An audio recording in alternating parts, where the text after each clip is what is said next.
My title is Texting the Unconscious and Reading the Unconscious, a visit to the Freudian tradition.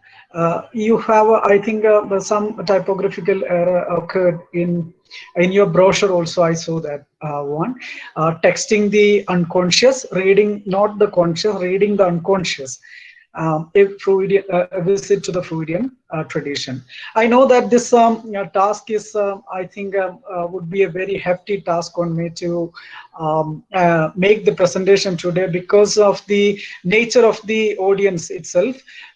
We have, I think, researchers, we have research scholars, we have teacher community, and we have students also. But I would disappoint you if I try to try to make happy one community. Of course, the other two would be disappointed, but still I would take this risk of disappointing two communities for the sake of the student community. I would be making a presentation by taking the student community at large on board. So I think I would not take much time to elaborate on these things, and directly we can go to the presentation, I think. Madam Rosina, you are there? Yes, sir. Yes, sir. Okay. Sir, can we proceed? Can I share my screen? Definitely, sir. You can proceed. Okay. Thank you very much.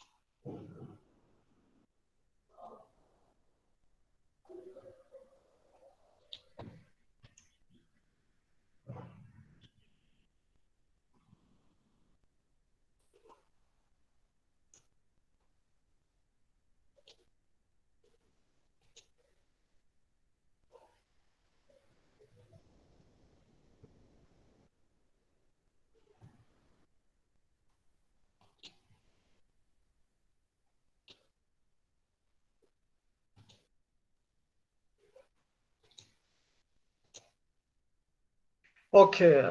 Can you see the screen now, madam? Not yet, sir. Yes, Not yes, yet. yes, Okay. yes. It's coming? Yes, sir. It's coming. Okay. Okay, and before starting, one more. See, I expect you to pardon me because we Kashmiris are still enjoying 2G services. We are at the privilege of 2G service, so at any time I may be interrupted. I'm very sorry about that. We don't have the liberty of the 4G yet. Maybe for the last 1 year we are enjoying the liberty of the 2G service only. So in case if I am interrupted anywhere, I'm very sorry about that. But I'm taking that as a privilege to tell you about that in the beginning itself. So if you get say nervous, I will also be nervous. So shall we start, madam? Yes, yes, sir. Sunil, sir. You can start. Okay. As I told you, the topic of my presentation is texting the unconscious and reading the unconscious. So it's about the psychoanalytic practice that we do, but especially I do take this attempt to look at the Freudian psychoanalytic reading. How can we make the Freudian psychoanalytic reading, and what is the relation between psychoanalysis and literature? How they are interrelated. So these are some of the things that I would be trying to cover in this 45-minute presentation. The most important things that I would try to cover in this presentation would be the unconscious. What is actually the unconscious? Not from the psychological perspective, but the psychoanalytic literary criticism, the perspective of the psychoanalytic literary criticism. What can we consider as the unconscious? What makes the unconscious? And that also I would repeat here that I would be looking at the unconscious from the Freudian perspective only. I don't go to the later tradition of the Lacanians or so and so forth, but the Freudian tradition. What can be considered the unconscious from the Freudian tradition? Then what is writing? How do they write the unconscious, or how? What is the relation between? How does unconscious creep into our writing, and what is the nature of reading the unconscious? How can we make a reading of the unconscious? So these are some of the most important points I would try to cover in this particular presentation today. And as now you would have understood what is the nature of the presentation, what actually the presentation is. It's actually the psychoanalytic criticism itself. And so, as I told you, I would repeat once again, I would try to satisfy the student community at large in this presentation. I would try to give some kind of insight into the practice of psychoanalytic criticism and psychoanalytic critical reading also, with some specific examples which are very popularly used in the psychoanalytic studies all the time. So first of all, we would start with the question, what actually is the unconscious from the psychoanalytic the perspective of the psychoanalytic criticism. The psychoanalytic criticism, especially the Freudian tradition, Freud himself has said the unconscious is a kind of repository of the unfulfilled wishes, desires, erotic desires, and the desires of an individual.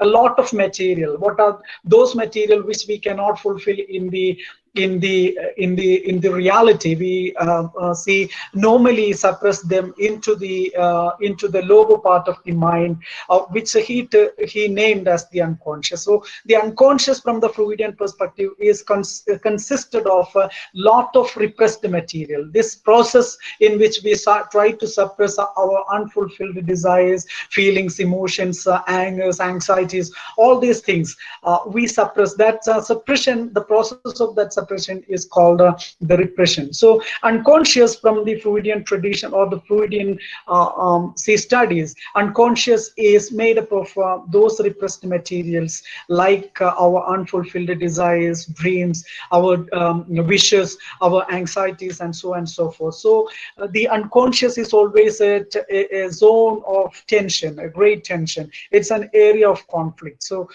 these conflicts can grow into a problematic space or a problematic zone wherein the individual will face a number of neurotic issues or number of other problems, wherein we would normally call such people abnormal. So in order to make a balance of this conflicts in undergoing in the unconscious, we need to, the mind itself is creating some kind of mechanisms by which it is able to relieve the individual from the tension which is going on in the unconscious. So these mechanisms are normally coming in the form of dreams, or some other sublimations.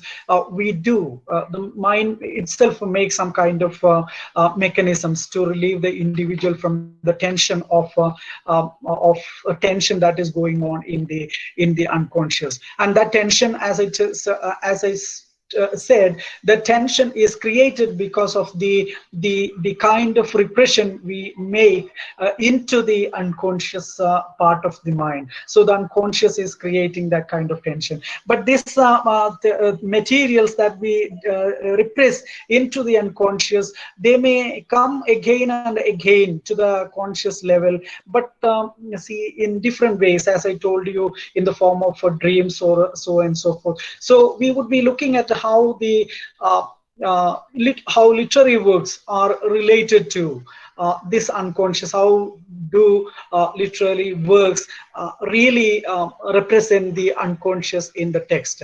So this presentation is in a way, it is a kind of introductory remarks on the literary, the psychoanalytic literary criticism itself. So we would start this by asking this question: what actually is the psychoanalytic literary criticism? Well, psychoanalytic criticism is a way to look at the literary text by using some of the techniques and some of the tools and some of the methodologies of psychoanalysis itself, psychology, and by using by borrowing some of the techniques of psychology, we are trying to interpret literary text to understand the psychodynamic motives inherent in the literary works itself, or the psycho unconscious motive which is hidden, defamiliarized in the literary text itself.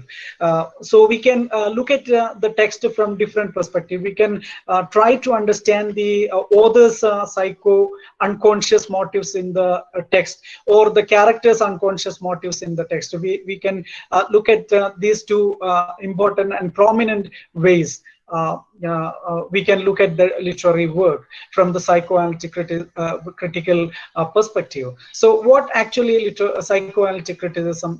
I would take this definition given by J.A. Cudden, a body of criticism that emerged in the 20th century, which seeks to explain the significance of literary text in terms of psychological development and conflict. So a literary text can be in psychoanalytic criticism, a literary text is taken for analysis, and we look at the text for those conflicts which are hidden in the text, and these conflicts are actually conflicts hidden in the unconscious of the author himself, and we try to make a kind of parallel between the text and the unconscious of the author. So this way of literary criticism, by using these specific methods and the strategies of psychology, psychoanalysis, is called psychoanalytic literary criticism. It analyzes characters invented by authors also. What are some of the characters? How do they behave? Why they behave particularly in specific ways at a specific situations? We try to interpret by looking at their own psychological psychodynamics, by making use of the terms and methods of psychology itself. That is also possible in psychoanalytic criticism. So first level of doing it, we are making a kind of a parallel between the unconscious of the author and the text, the relation between the unconscious of the author and the text. Another way is looking at the unconscious of the characters whom we encounter in a work of art itself. So how do we make a kind of a reading of the unconscious of the characters in the literary work, by making use of the strategies and the methods of psychology and psychoanalysis? These are the most prominent ways by which we are doing psychoanalytic criticism in Freudian tradition. So what is a narrative? A story or a work of art is actually a narrative. And what actually is a narrative? A narrative is the expression of desires, anxieties emanating from the unconscious part of the mind. They reside there as a consequence of the earlier repression of troubling episodes typically experienced in childhood. See, a number of things would be there in the text. See, number of things like the author himself has repressed into his mind episodes from his childhood, episodes from his personal lives, the desires that he had in his personal life, the wishes that he had in his personal life. But the problem of these types of desires, many of the desires may be considered to be taboo in the normal societal societal ways and societal life experience. So these things which normally are considered by the society as taboo would make the individual to repress them into the unconscious. But these things may haunt us quite often. These things will come out So the writer also, or an author also, would be trying to express his repressed materials, repressed into the unconscious, the materials that he has repressed into the unconscious. The author may be using many of them, but when he is using them in the literary work, he is not literally translating them into the text, but he is trying to defamiliarize them in different ways. And so this defamiliarization is one task that the literary critic has. It is our job to understand what are the ways in which he is defamiliarizing these materials which he actually has taken from his own unconscious. So there is, in a way, we can say the text is actually a kind of mirror held toward the unconscious of the author. But as I told you, it's a kind of that imager of the unconscious will not be a literal imager at all of the repressed material, but it would be a kind of surrealistic kind of image on the surface of the mirror. So the text is a kind of mirror held towards the unconscious part of the author himself, and our job is to find out how and at what level he has held this mirror toward, or the text toward, his own unconscious. That is one way of looking at it. So there would be a number of conflicts, there would be a number of tensions, anxieties, worries, wishes, desires that the author himself would be recreating in the pages of the work that he is creating, whether it is poetry, whether it is novel, or whether it is drama, anything like that. So any work of art as a narrative would be representing some of these tensions, some of the anxieties, some of the dreams, some of the wishes which the author was not able to achieve in the material reality of his lived experience, because of the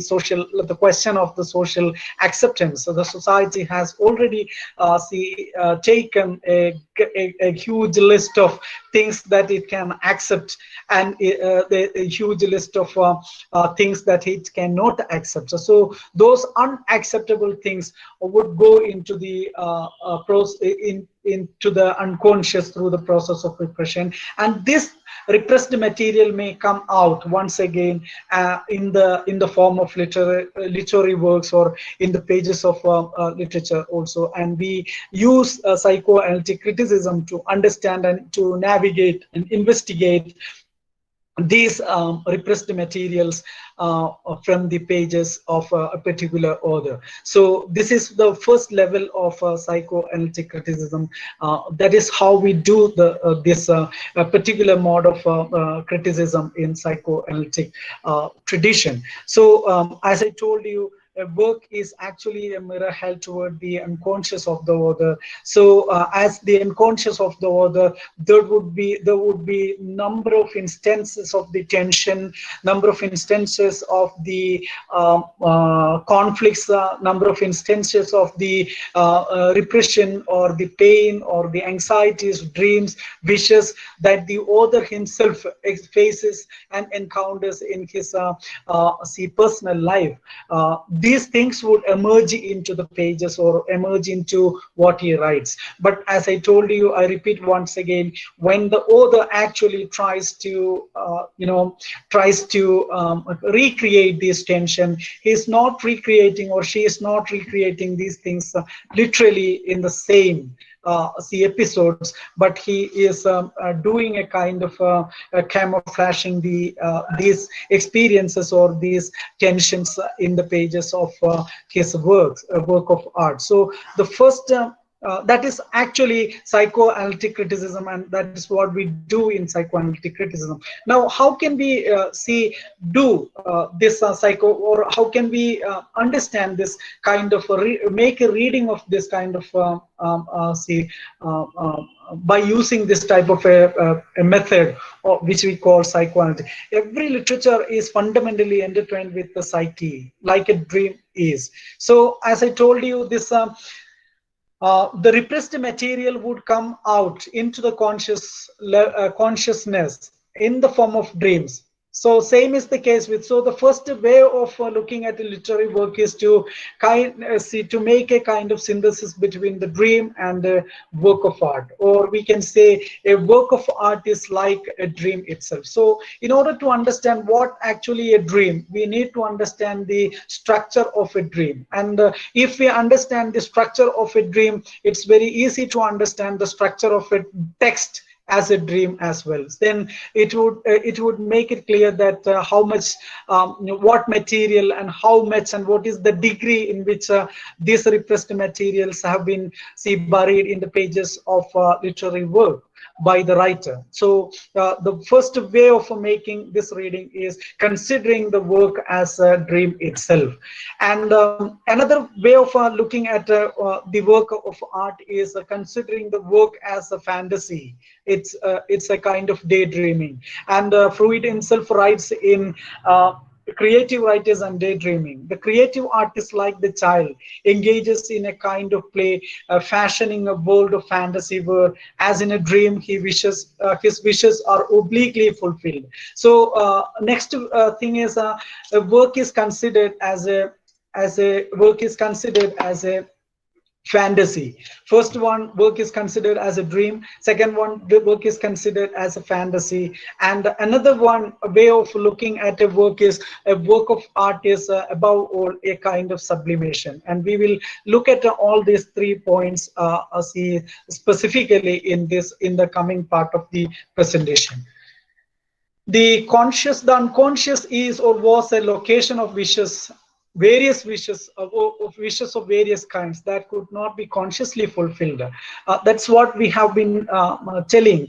The unconscious is coming out. The unconscious, what makes the unconscious is the repressed material. Repression. What are the repressed material? The repressed materials are our own dreams, wishes, which we could not fulfill because of the restriction of the society. So we are forced to repress them into the unconscious, and this material would come out into the surface level once again in different forms. And for an individual, for everyone, it comes out in the form of, sometimes in the form of dreams.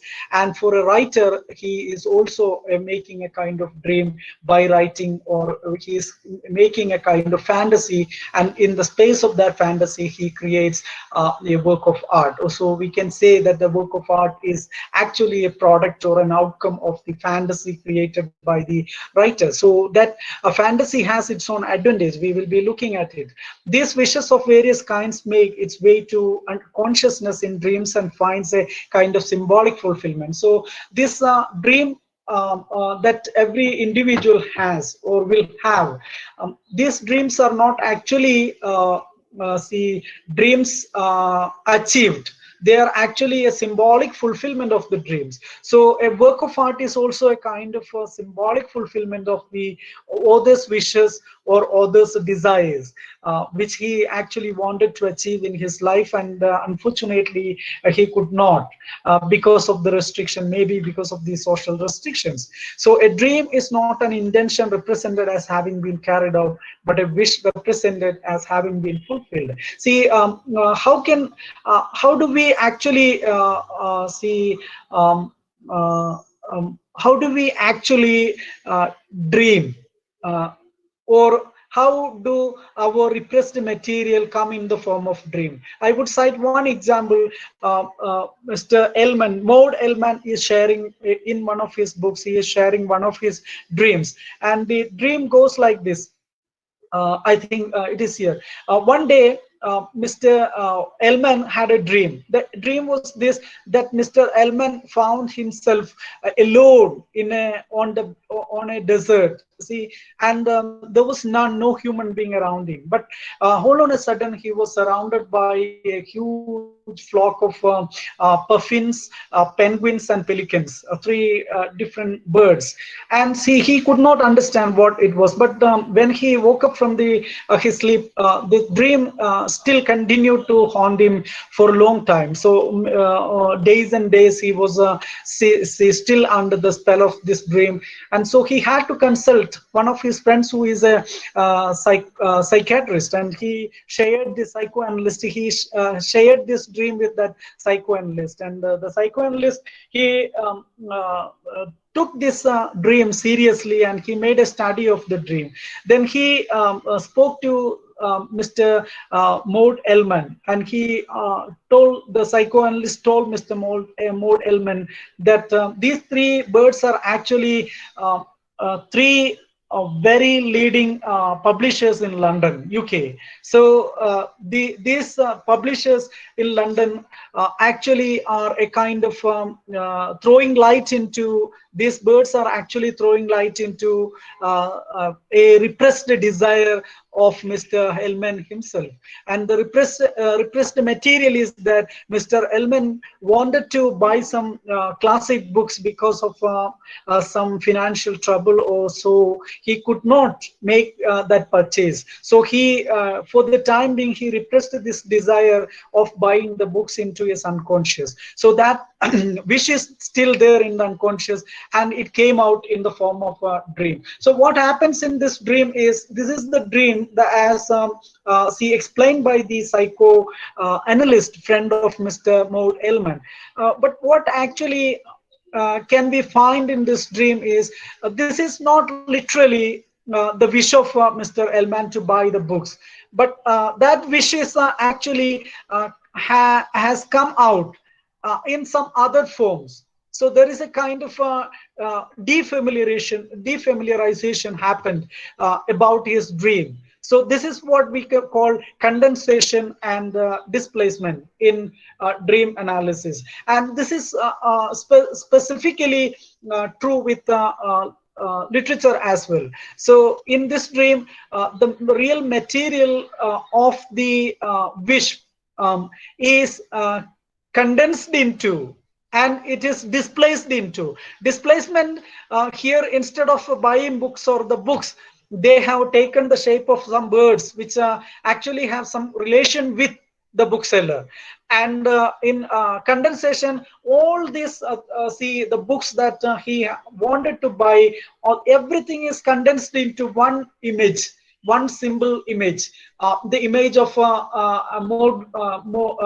Ellman himself being surrounded by three different groups of birds. This is what happened in the dream. So this is a huge material is shortened into a small material. That is what we call condensation. And the displacement also, the actual wish is displaced into something else in the image, in the dream material. So this dream material is the material that we have. We have to make an interpretation of the dream by using the psychodynamics, or by trying to look into the structure of the dream itself. And this structure is very important, and this structure makes or helps us to make a kind of relationship between literature and unconscious also, literature and dream also. How is dream structured? A dream has a structure.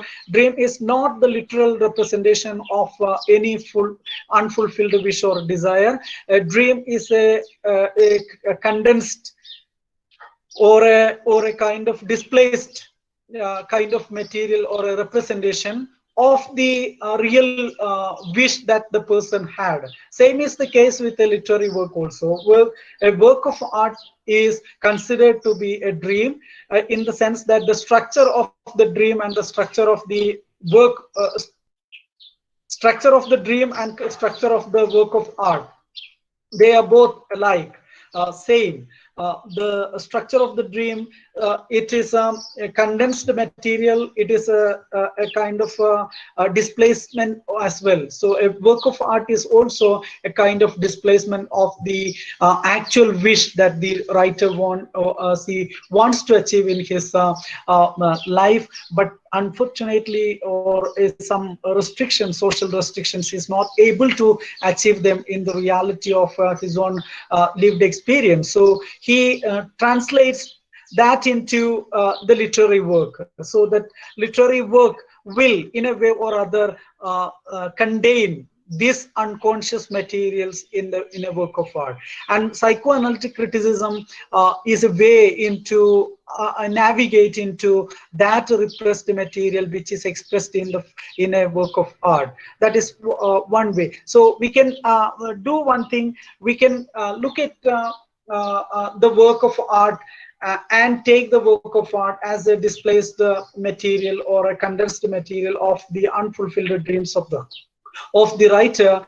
By knowing the biography of the author, we need to go deeper and deeper into the biographical sketch of the author. We need to know a lot of the author to then we can understand that some of the instances which are expressed in the work of art are actually extracts from his own personal life. So that type of psychoanalytic reading is called a psychobiography. We need to know the biographical background of the author. Then we make a kind of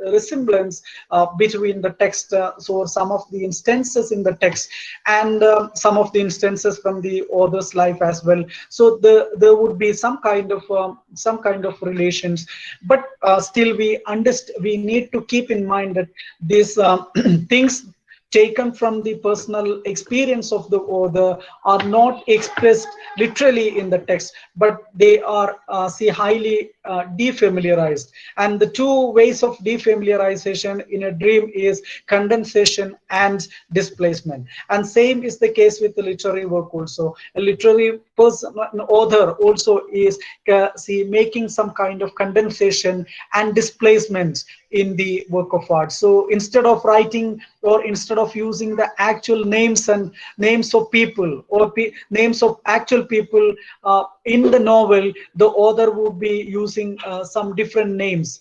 So this is the way he is doing it. So this is the way he is trying to expose his own unconscious in the work of art. So that is one way of looking at. Another way of looking at is, or trying to make a psychoanalytic reading is between the characters themselves. See, that is more popular than the first one. So we take certain characters and we try to look into their unconscious and to understand why do they act like this, why do they act like this, why do they speak like this, why do they behave like this in particular situation, or why do certain characters act as they are in a particular play or in a particular book of art. For example, most significant study has been done on this particular character of Sophocles, Mr. Oedipus. And so Freudian tradition itself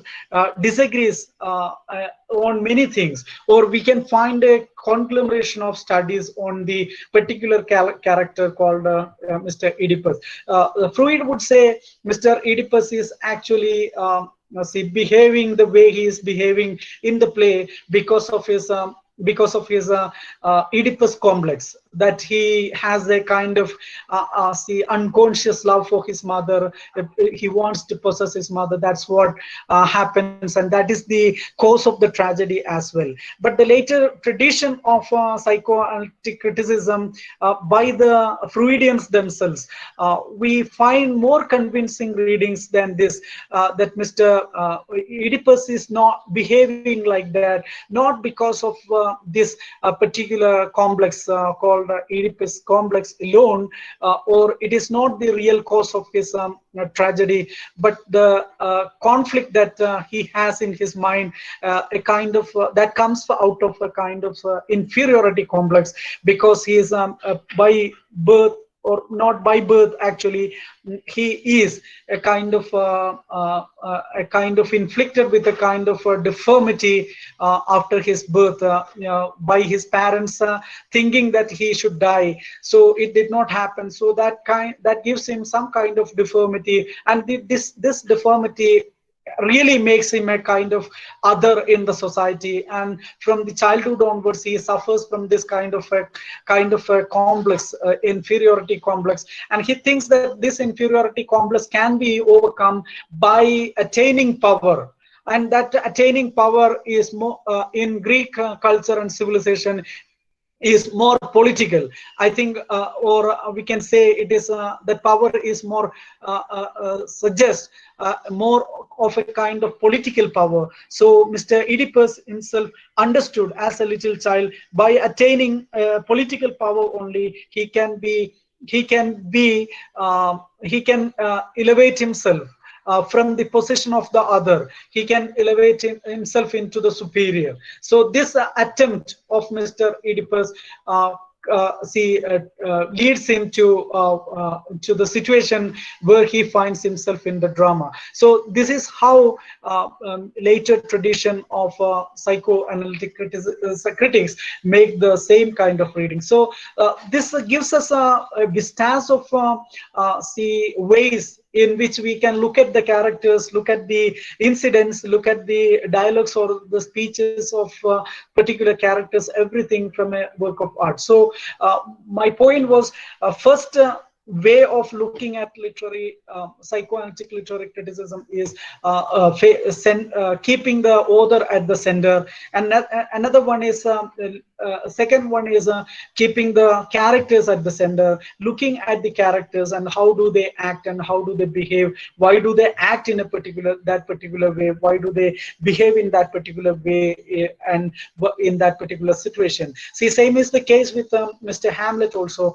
Hamlet is also interpreted the same way, that Mr. Hamlet is also suffering from the same kind of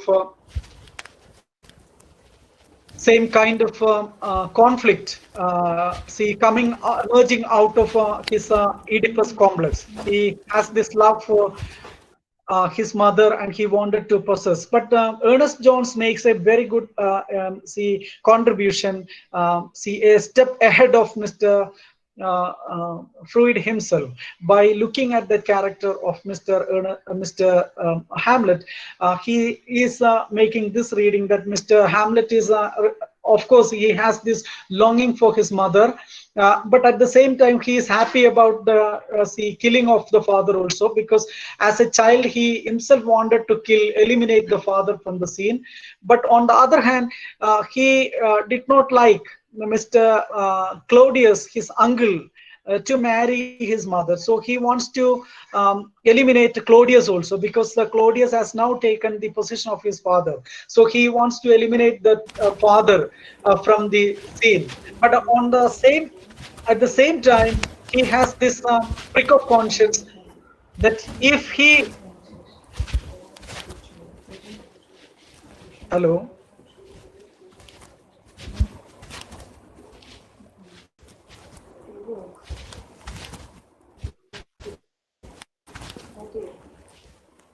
Okay, hello, okay. Something is going on? No, okay. Well, okay, I was trying to tell this one, Mr. Ernest Jones reading of Mr. Hamlet. He is making this reading that Mr. Hamlet wanted to eliminate his uncle Claudius also. But the problem about eliminating Claudius is that Mr. Hamlet wants to eliminate Claudius on one hand. On the other hand, he is his superego is also working. Superego tells him that then what is the difference between Claudius and Mr. Hamlet? Because Claudius, by eliminating Claudius, Mr. Hamlet also would be doing the same kind of crime that Claudius did. So there is no distinction between them. So a crime is a crime. That kind of a prick of conscience also works in the unconscious of Mr. Hamlet, so that he procrastinates the action. So this is the way Mr. Ernest Jones has interpreted the procrastination of Mr. Hamlet in his reading of Hamlet. So my point is that we can do one way we can do psychoanalytic criticism by locating the author at the center, by looking at the unconscious as it is expressed by the author in the pages of the work that he writes. Second one is by psychoanalytic criticism, we are trying to look at the unconscious of the characters also. Why do certain characters act like this? By this reason, we are looking, trying to locate the reason, investigate the reason, navigate the reason by looking at the unconscious of certain characters also. So in any way, we are taking the text as a dream. In both these cases, we are treating the text as a dream, because the text basically has got the structure of a dream. The structure of a dream, as I told you, a dream is actually a condensation and displacement of unfulfilled dream or desire of the author. Same is the case with a literary work. A literary work is actually a condensation and displacement of the unfulfilled dreams of the author.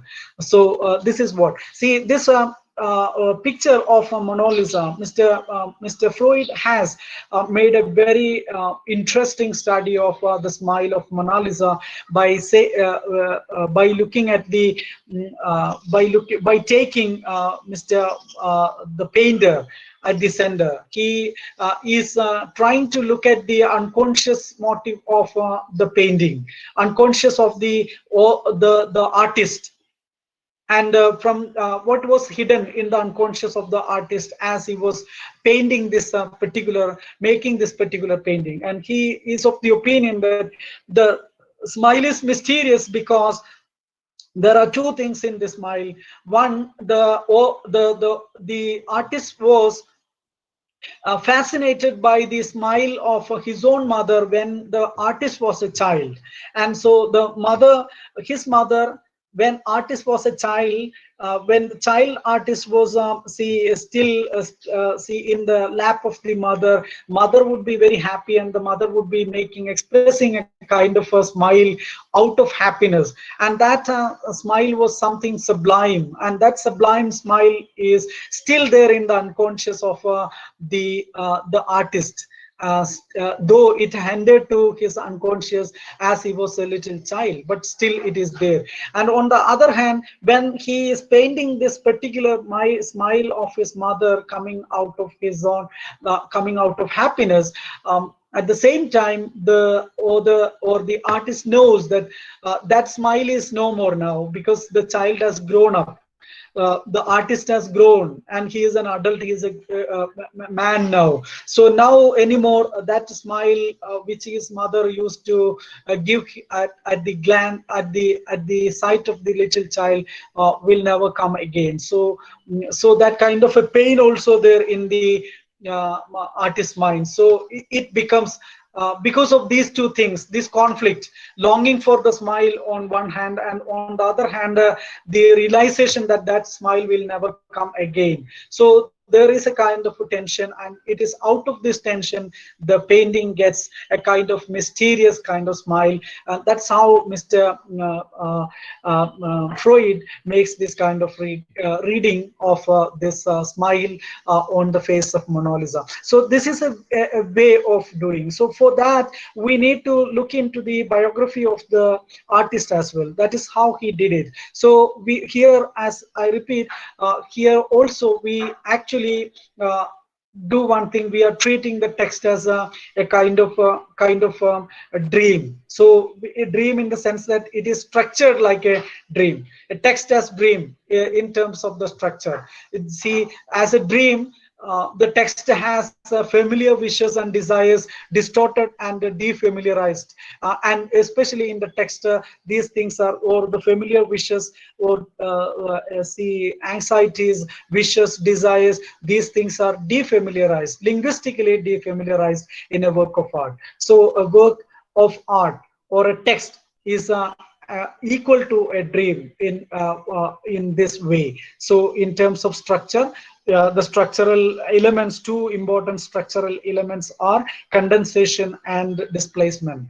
Familiar repressed wishes, desires, anxieties, worries, etc. are linguistically defamiliarized in a text or in a work of art. See, defamiliarization occurs through two processes, which are condensation and displacement, which we have already discussed. And I have given you this dream also, dream of Mr. Maud Ellman, the puffins, the pelicans, and the penguins. So authors on childhood traumas, family life, sexual conflicts, fixations can be traceable within the behavior of the characters in a literary work.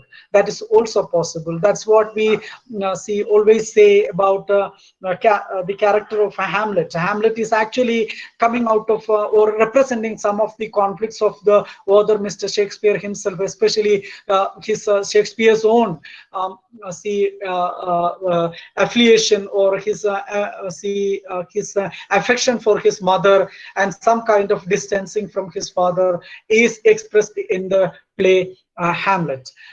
Seeing all such characters as projections of author's psyche. Some of in many ways these characters can be the projections of the author's own unconscious or author's own psyche. So the work as a symptom of sexual frustration and representation. Many ways these frustrations and repressions would be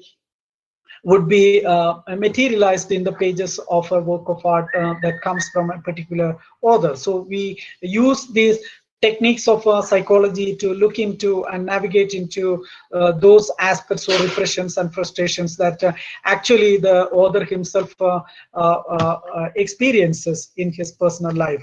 And another way is looking at the text as a fantasy that we have already mentioned. We would come to it again. As a fantasy, this space of the fantasy is space for the author to actually try to achieve those desires and emotions which he has repressed. So this space is a space for him to achieve some of them, fulfill some of those wishes. In the space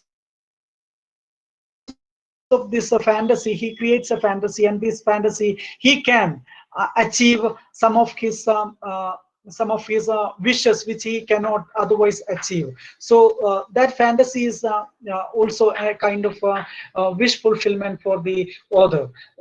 One level. Second level, this fantasy is actually a fantasy for the reader also. When he is reading the work of art, he also feels that he is getting a kind of space wherein he is also able to achieve some of his unfulfilled desires and feelings within the space of the reading, or within the space of the fantasy created by the author himself. So this way we can take the work of art as a fantasy as well.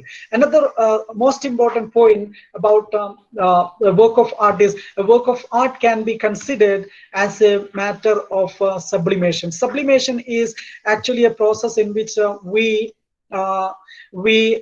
transform some of the unacceptable wishes and desires into acceptable desires and acceptable wishes.